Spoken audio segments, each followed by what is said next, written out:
I think writing about women is a lot more fun than writing about men.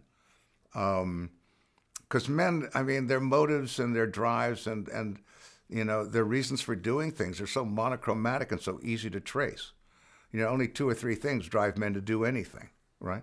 Whereas women's motives and drives are far more complex, far more interesting to talk about. You can talk about all the kings of Europe, but there's still nobody as fascinating as Catherine the Great of Russia, Catherine of Aragon, Catherine de' Medici, Queen Elizabeth. I mean, these are some heavy duty people.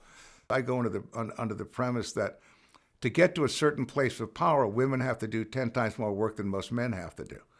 And then to keep it, they have to do even more work to keep it, right? So I find that far more interesting to write about. So Lady Yi is one of these characters who, though she comes out of what would have been a very formal setting in Canton, her father's wealthy and a successful businessman,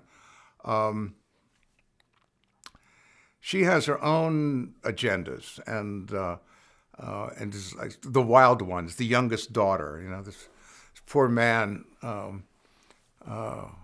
has three brilliant daughters, and it's like an ultimate curse. And the last one's just, and he loves them all, but the last one just, she falls in love with a Yankee. Well, you just can't get any worse than that.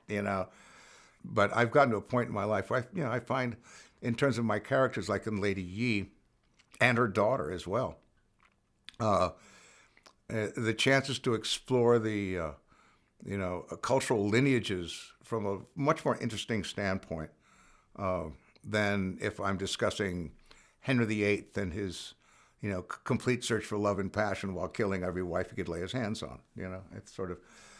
That's sort of old hat, in a sense.